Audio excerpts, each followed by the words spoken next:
wellnesscouch.com, streaming wellness into your lives. You're listening to A Quirky Journey, the Healthy Family Podcast with your hosts Jo Whitten and Fouad Kassab.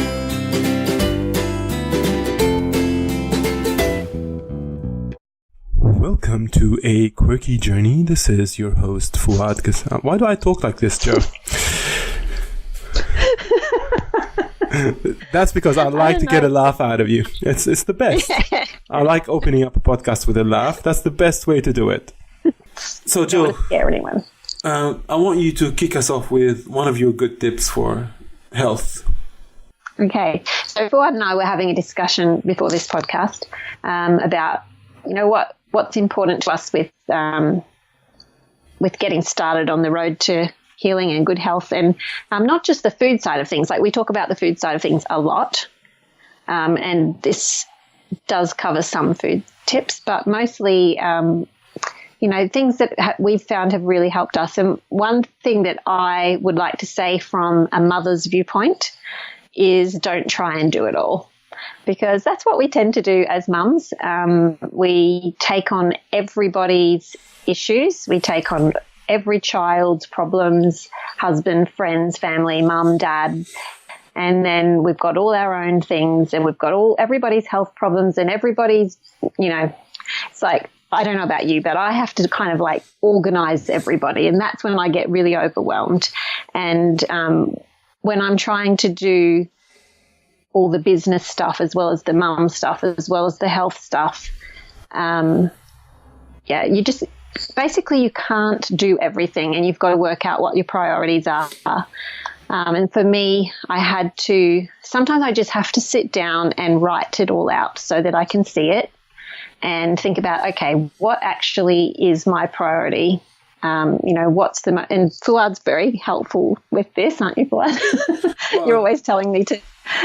Yeah, I get a lot of messages from Jo going, oh, we got to do this, we got to do that, we got to do this, we got to do that. I'm like, Jo, all right, just let's do one thing now. Let's do one thing. Yeah. Because Jo has this kind of amazing ability to multitask. Like, for instance, she can go pick strawberries, eat them while she's doing a podcast. Incredible. Easy. Yeah. Easy. But I think, go ahead. No, go on. I was just going to say, I think one thing that I've really learned is it's important to put my family first. And for me, that's my main priority. So if, things get really crazy with business stuff, or with, I just get people pulling me every direction, I've got to remember my family has to come first. My kids are going to grow up and go away, and I won't have them anymore thank here. God, yes. So I need to spend but I need to spend the time with them while they're here. And, I also homeschool, so that's a very big priority for me. And I have to remember that that's got to be done first. And then for also sort of under that sort of category, family is health. So the emotional and physical health of my family. And I will put aside business things. I will put aside trips and all sorts of things to work on healing the family when there's an issue. And I think that's something that for me is very important. And included in that is the food side of things. So, when I know that some people get very overwhelmed with the food side of things, and you just have to do the best you can. But for me, that's quite high on the priority list. So I will, spend time in the kitchen cooking, because that is a priority for me to help my family to heal with food.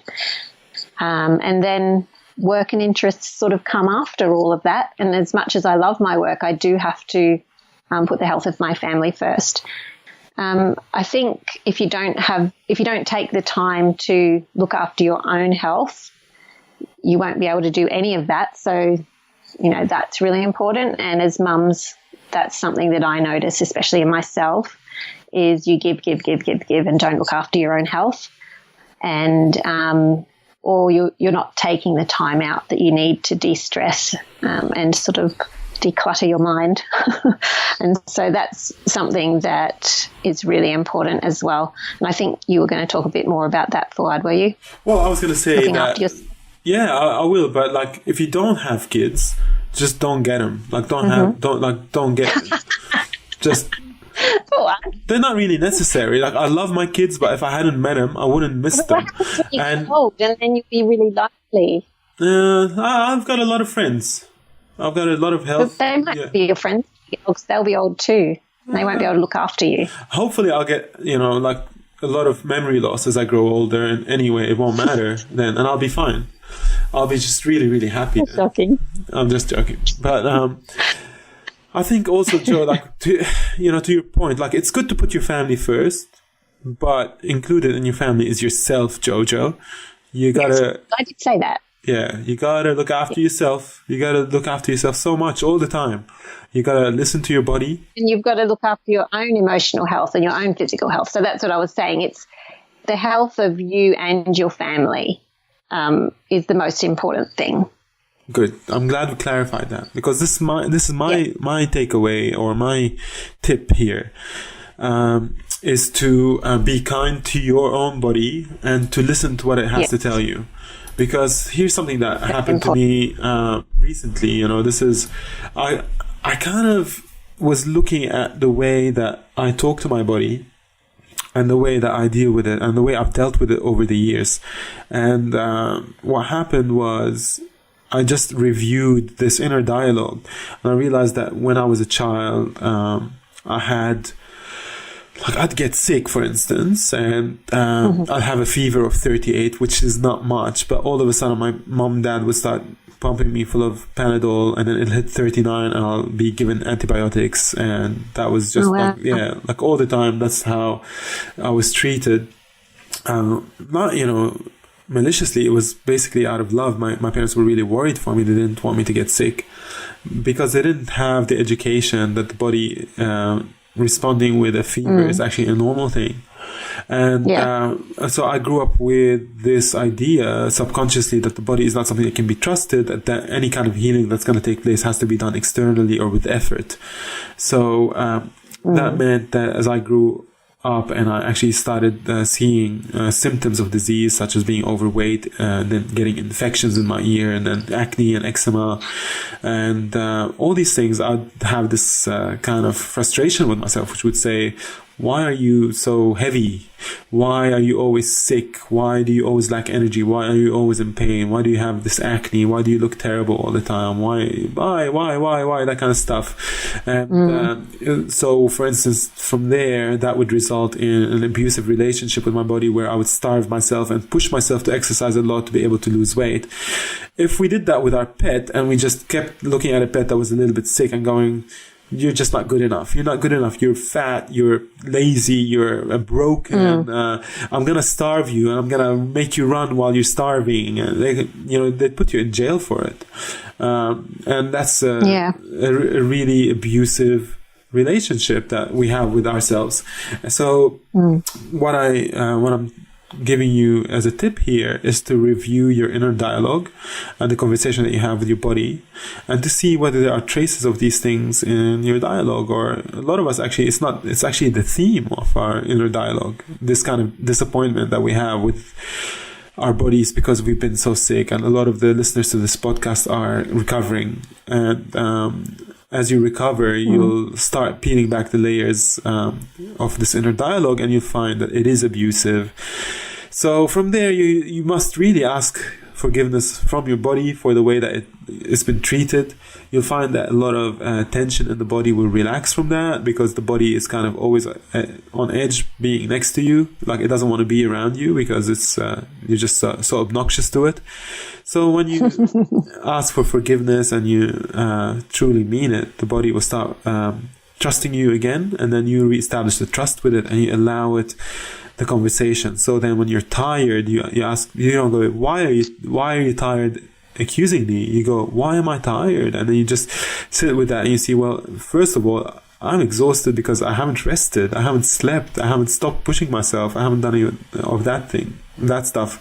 The body's pain and exhaustion is actually just an indicator for you to take a break and look after yourself. So use these symptoms to be cues for you to be kinder to yourself and to give your body the things that it needs, and listen to what it tells you that it needs, because it's so intelligent. Like, it can mount an immune response to kill off a bacteria or a virus. Can you do that consciously? Can you go, oh, I've got a bacteria here, so I'm just going to go and kill it now? You can't do it. You have to trust the body's intelligence to do it. And you have to retrain yourself to trust, because we've come from this broken medical system that is always, delegating the health of the body to an external chemical or external person. And there's nothing more intelligent than your body when it comes to fighting its own disease. One thing that makes me... I just wanted to mention, because I didn't really mention it properly, was taking time out for yourself, because that's something that I do try and do every day, and that is a priority for me. So I didn't mention that, but yeah, that's something, like, even if it's going for a drive, going for a little walk, sitting outside with a cuppa. We've talked about it heaps of times before, and it seems like everybody's talking about it, so we should all know it, but we just get so caught up with all our work sometimes that we just don't do it. You get to the end of the day and you go, you know what, I did not take a single bit of time out for myself. And that makes all the difference sometimes, doesn't it? Absolutely. Like, that's what I relish the most, is time alone these days. I find it to be the most healing thing ever. And I'll be talking a little bit more about that, because it is one of the points I want to talk about. But oh, okay. Yeah, sorry. That's all right. No, I'll have a broader. I'll delve into it a bit more deeply. But okay, good. We'll move on to your next point. Simplifying, which we did kind of talk about in the intro as well.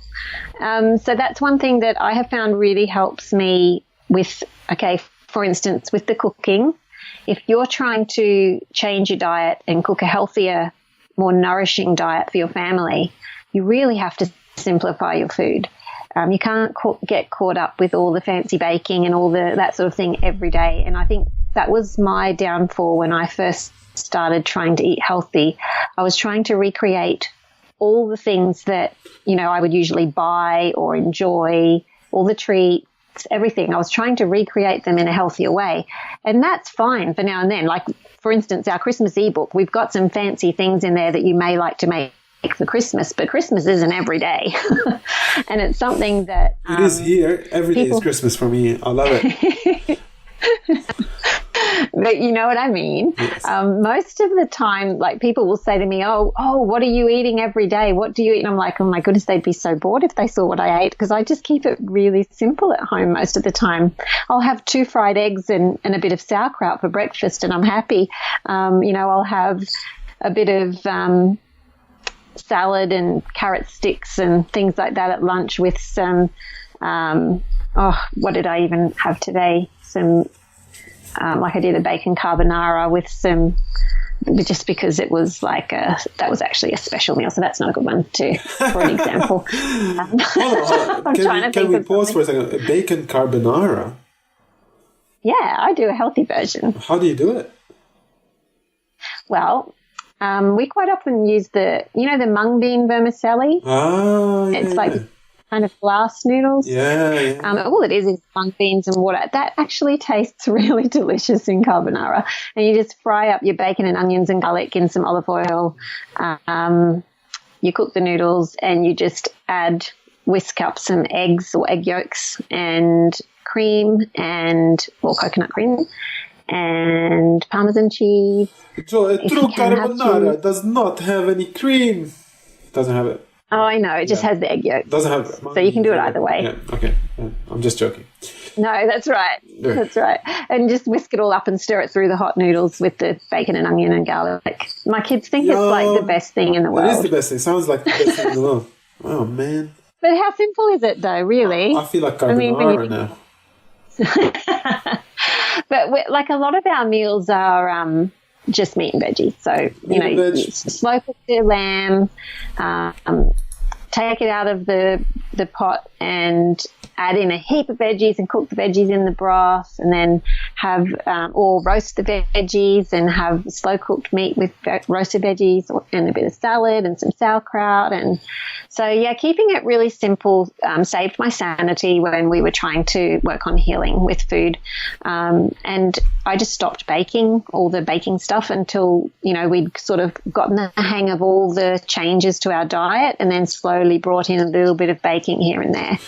But so that just really helped me. Making pastries and cakes and that kind of stuff.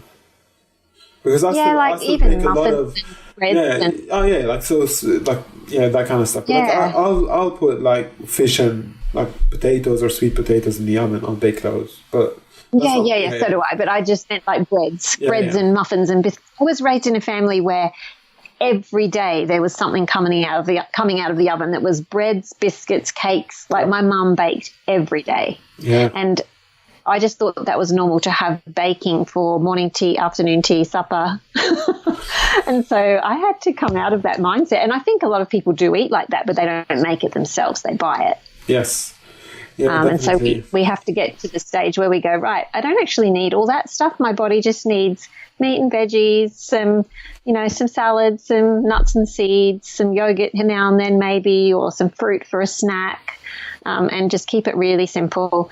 And a lot of mums ask us, what can I give my kids for snacks? If I'm going to feed them healthy, I can't find snacks. I don't know what to put in their lunchbox. It's just all the food, all those things that I just said, really basic foods. And we started using thermoses so that we just pop the meals into thermoses, and that was what they took with them. And that helped heaps. And not just simplifying your food, though, also decluttering, like Fouad was mentioning at the start of the podcast. It just really helps to declutter the kitchen, and then work on the living areas, and then work on bedrooms, bathrooms, that kind of thing. And I am working through it. Holidays are my best time for decluttering. I find I always start going through the cupboards in the holidays. So hopefully we'll get some done over Christmas. Woohoo! Sorry. Do you want to add anything to the... No, absolutely. I just want to echo your sentiment there, really, and with that kind of simplicity. Quite often I will have the same meal for like 2 days anyway, and I'll just make a big batch of it, and that would be bolognese, clean out pack all the veggies in. It's just really, really simple. And it's just this whole idea of snacking anyway, like if you're eating a super nutritionally dense diet, you don't need to snack as much. But it's all right. You can snack too. That's not a problem. And just make the transition as easy as possible. All right. My next point is eat food with a cellular structure. And I think that's just that's not a tip to basically tell you just eat food with a cellular structure. It's telling you what food not to eat. And I find that that's a very good way of sifting out all the bad foods from your diet. So when someone comes to you and says, eat this, and you go, what's it made of? And they say this highly refined stuff, and you can tell that there's actually no cells in it, and then that's going to be a problem. The best kind of food for us is food with cellular structure that's alive at the time of eating it. And I think part of the reason why soaking grains and legumes actually makes them healthier is because they go from their dormant state and they become alive and they're ready to actually sprout, or they've sprouted already. And this is not something that we can kind of put a metric on. We can't say, let's study the vital force in food and see its effect on us. It's because it's kind of more subtle than that. The subtlety of life is not something we can actually get a meter against and go, this is living food does this and dead food does that. So just make sure that the food has a vital force, and eat as much of that as possible. And that's why I really discourage people having things like canned chickpeas. Like I find those things, like you can't actually put canned chickpeas in the ground and have like a chickpea plant come out of the ground. But if you soak your chickpeas and you put them in the ground, they will sprout and they'll turn into a living thing. And I think that's a really easy way to make a distinction between what you should eat and what you shouldn't eat. And for me, it's all about clarity and simplicity when it comes to making choices. That's it. If you have a principle behind, like if you have a basic principle to follow with your food, then you go, wait, does this fit into that basic principle? No, it doesn't. Oh, that does simplify things. It really does. It really it's not like, well, which oils are the best and which oils are the worst and which foods are the best. What should I eat? And I've got to have a list. You just have a basic principle, and it just gives you such a clearer idea of which direction to go. That's good. I will do a small caveat, I guess, with what you just mentioned about the oils, because people will have a question about this. I think people have often asked me, well, what about, olive oil? And I mean, that's a refined food. It doesn't have a cellular structure. Actually, things like olive oil, butter, fish oil, ghee, that kind of stuff, they fall in the category of sacred foods. And these are foods that our cultures over thousands of years have been eating, and they found them extremely beneficial, and they're a concentrated form of the actual food itself, usually with none of the products in it that are actually hard to digest. For instance, ghee is milk that has been concentrated to all the nutritional aspects of it, like all the beautiful vitamins that are in milk, but without the lactose and the casein. So that makes it really, really good for you. But there's other stuff, like a highly refined gluten flour, for instance, has completely lost its life force and the ability to enzymatically react when you've added in water. So there won't be an enzymatic reaction within the starch itself if the cell structure has been killed, to allow to break down things like phytic acid and all the lectins and or saponins, say in quinoa and that kind of stuff. So this is the only exception that I would make is the sacred foods that are the concentrated fats from traditional fat sources around the world, or things like honey. Yeah. What's your next one? Honey has... Okay. Does honey have cellular structure? I was just thinking. Yeah, well, it actually has traces of cellular structure, but what honey has is it's a pre-digested food, so the bees have already digested it, and it's full of DNA. It's got a lot of intact DNA in it, and local honey has the pollen and the DNA of your area. And that is and our body recognizes DNA, and it tells it, based on the expression of the DNA, where it is in the world and at what time of year it is. It's so crazy intelligent that it can actually understand all this stuff. So when you're eating stuff that is actually not local to you, your body thinks it's in, I guess, America, having American oranges when you're actually living in Australia in the southern hemisphere in a different season completely. So messes with your mind. and your body clock and geolocation. What's next for you, Jojo? Well, I think when you're starting to drill down and figure out the things that you need to change in your health so that you don't get overwhelmed, you need to figure out what's your biggest obstacle to health and start working on that thing, and work on one thing at a time. So this is something I always talk about in my, when I'm talking at seminars and things, and people are like, oh, I don't know where to begin. I don't know where to start. There's so many things to change. If you start thinking about, first of all, why you need to change your diet or lifestyle, and then what's the biggest obstacle to your health. So for some people it may be smoking.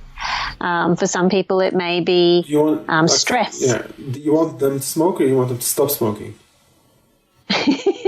Well, depends. Smoking is like, what is it? Just as bad as an egg. Five cigarettes a day is as bad as an egg. An egg is bad. That's what that. Yeah, that's what it was.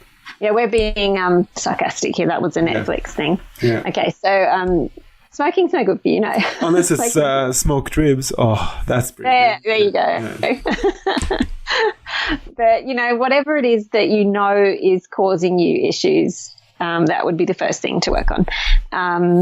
The obvious. So research. the most obvious thing.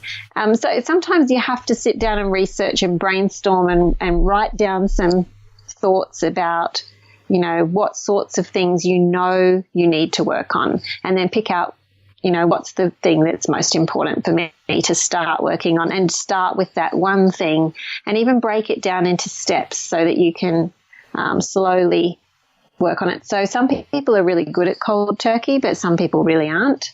Yeah. And I know for our family, we had to, so we started probably with, I think it was more the gluten, slowly working on ways to substitute foods that would not be highly refined and full of gluten and wheat. And we started taking those out, and then we started working on getting rid of refined dairy products.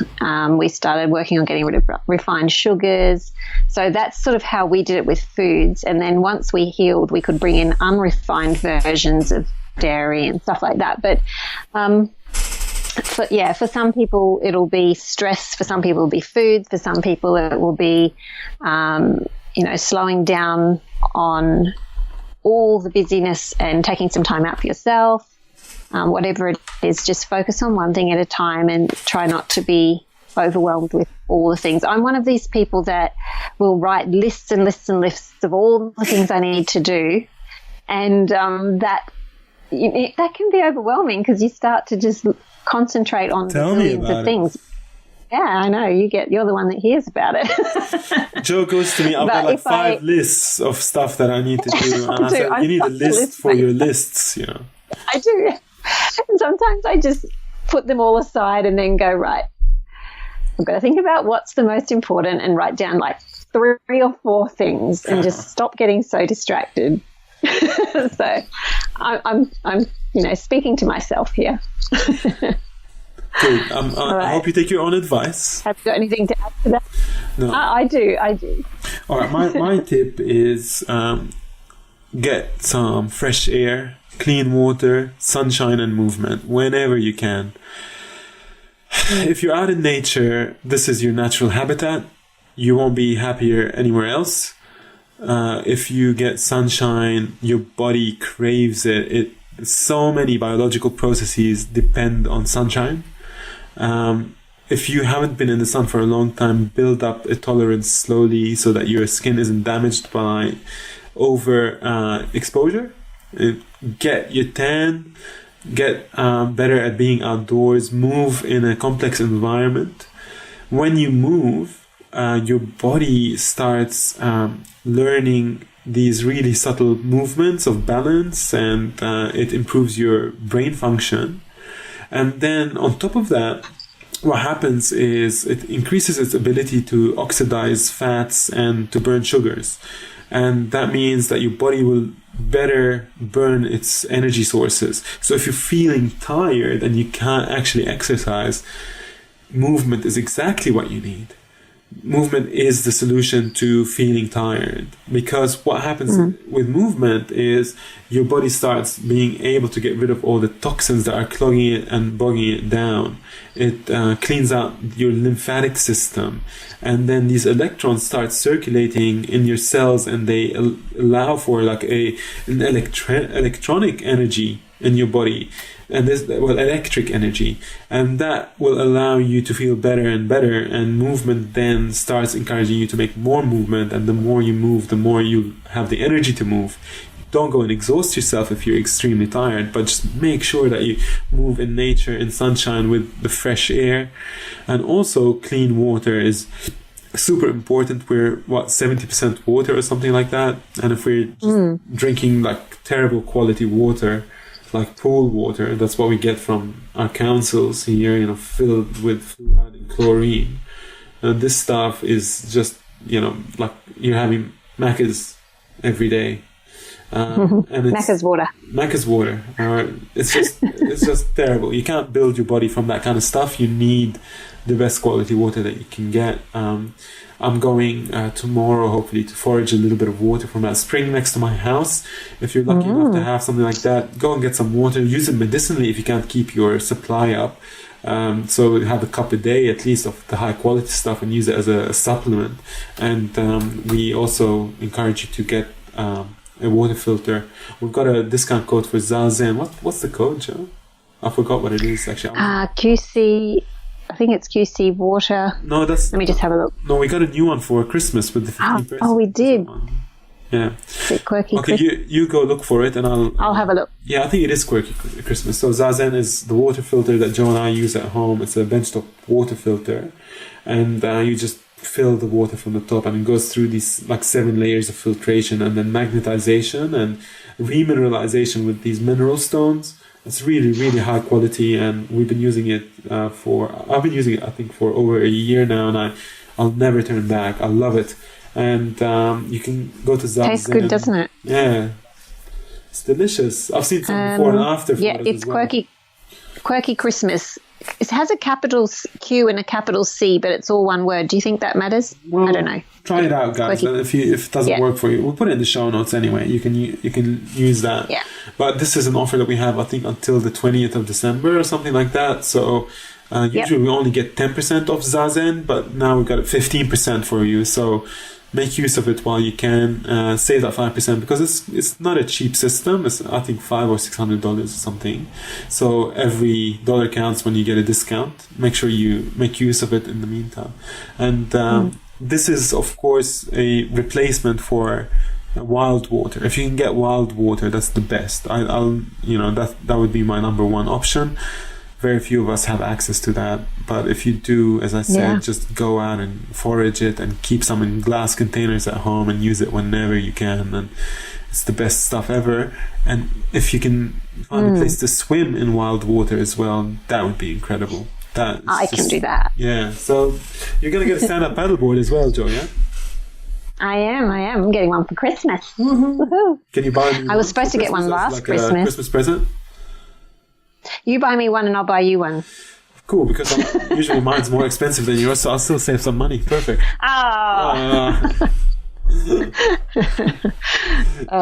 Yes, I was supposed to get one last Christmas, and then I don't know what happened. We kind of saved money instead. You know how it is. Yeah. So maybe this year.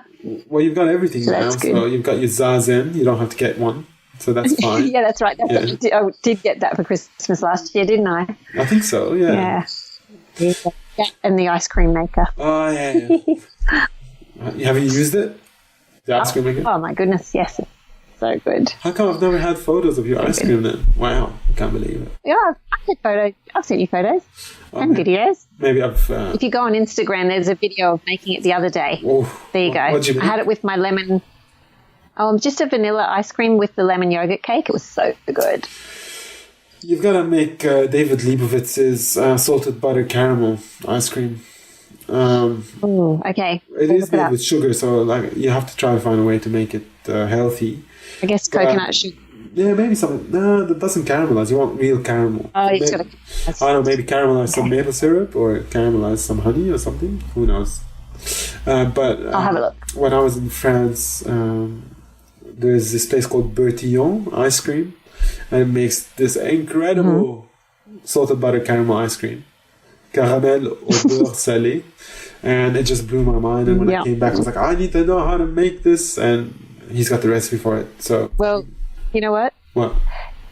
You know what? We're talking about simplifying, and we're talking about time out. So I think I should simplify and not make my own. I should just go to France, take some time out, and buy it. Who makes good ice cream in the area? Who's Fred?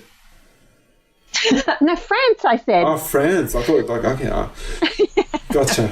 Yeah. That's a good way. Fred's my bird. Yeah, that's what I was thinking. Why would Fred have ice cream? I was so confused. Yeah, that's a good idea. Well, let's do a European tour next year and just go get it. Yeah, I think we need to, so we can go eat ice cream in France. Okay, it's a deal. It's a good excuse. Okay, if anyone's listening to this from France, can you please organise a tour for us? What's your next tip, Jojo? Crazy. We're going to rush before my daughters come back from school and they start being annoying and yelling and all that kind of stuff. Yeah, I'm going to take Isaac to work too. Okay, get help. That's my next tip.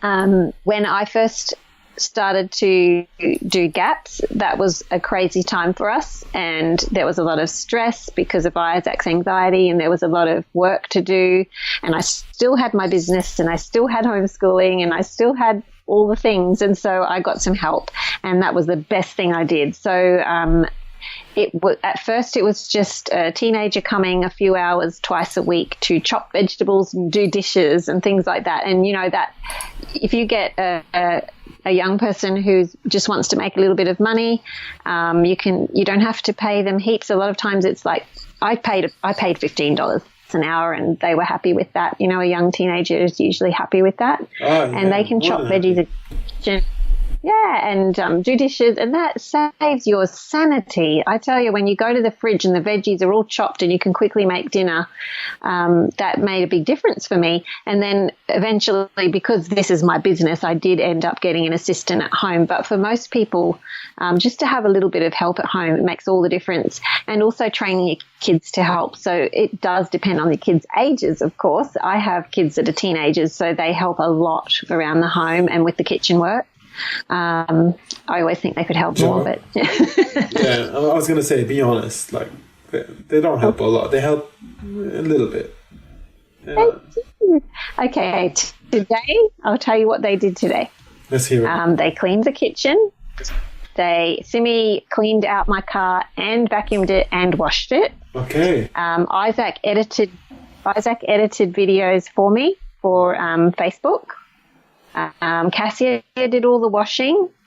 They've done dishes like 2 or 3 times today because that's how it is here. They've done the vacuuming and my nephew was here, so he ended up sweeping. They have to, like, if they're here, they just get given a job. That's amazing. I've never heard so of yeah, they all help. That's never been the case.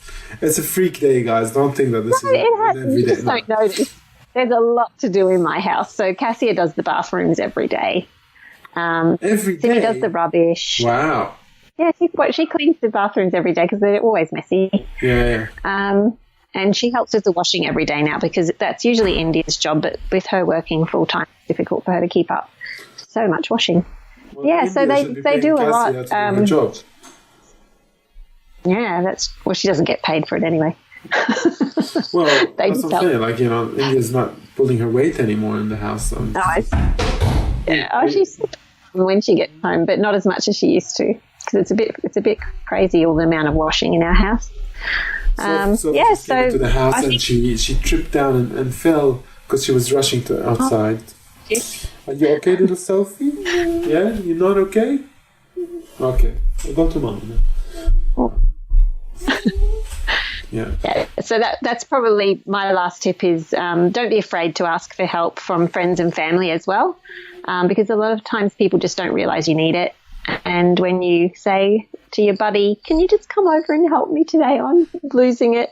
They will probably say, of course I can. Yeah, wonderful. So the other day, like I prepared some stuff with onions and I had chopped a little bit too many onions. So I kept some in the fridge, and then when I had to cook my next meal, I was like, "Oh, I've got some chopped onions!" And I was so excited about it. You know, isn't it a good feeling? It's a good feeling. It's so funny. It is good. Yeah. So I echo that sentiment. So my last tip is buy life-changing food. No, actually, it is a good tip, but that's not my last tip. I think getting rid of toxic body products at home is really, really important. And the reason why I say this is, unlike food, like when you have to switch the way that you eat, often it comes with a learning curve, or you have to put an effort to cook anyway, like when maybe before you used to buy takeaway all the time. But the stuff that you have in the bathroom for like your hair and your body and your makeup and all that kind of stuff, it's just a simple switch. There's no extra effort involved apart from making the initial purchase. So once you've made the initial purchase, it's just super easy, and then you've eliminated a whole host of toxic chemicals from your body and from your home. And it's just so easy. There's no reason not to do it. And it just becomes just normal. Like, you're gonna wash your hair anyway, you're gonna either wash it with toxic chemicals or with stuff that actually benefits your body. So you may as well make the switch, and it's super simple. Just do it. And there's a lot of good products out there now. I remember when I first started changing over, it was sort of a struggle to find things sometimes, but now there's really no excuse. There's so many good makeups and hair things and shampoos, and then we've got the whole range of things like Weleda that just cover just about everything. And then you've got, like I use essential oils and I use natural cleaning made with essential oils. So, you know, it's really simple nowadays to swap it over. And there's beautiful products out there as well that aren't too expensive.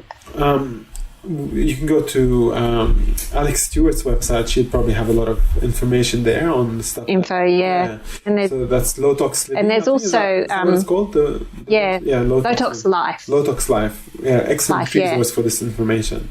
That's a really good resource. And if you have any questions about that too, ask in the Quirky Cooking chat group, because there's a lot of discussion about that kind of thing in there. If you say, what kind of shampoos do people recommend or whatever, there's always good chats in there about that. Perfect. Awesome, Jo. Yeah. Another podcast done. Pardon? Another podcast finished. We've done. We did it. We were like, what are we going to talk about today? I forgot to say, not quite finished. Hang on. I forgot to say, when you're looking for help, we do have a lot of articles on the blog that really help you with simple steps to get started with your health, and also the online program for helping you to cook for gut health. And, you know, those are important resources for people that are just starting out. So we'll put the links to those in the show notes as well. Yeah, the online program, if you haven't heard about it, is our the Quirky Cooking Gut Health program. And it's completely online. You can join it for a one-off fee. And once you've joined, it's a lifetime subscription, and you'll also join the Facebook group where there's thousands of people. What is it, 1,000 something now? What? There's over 1,000 in the Facebook group. Yeah. And it's a closed group. It's a closed support group. So, you know, you can just chat in there about all things gut health without worrying that all your normal friends will see it and go, "You're so weird." Why are you having broth all the time? Yeah. What does broth mean?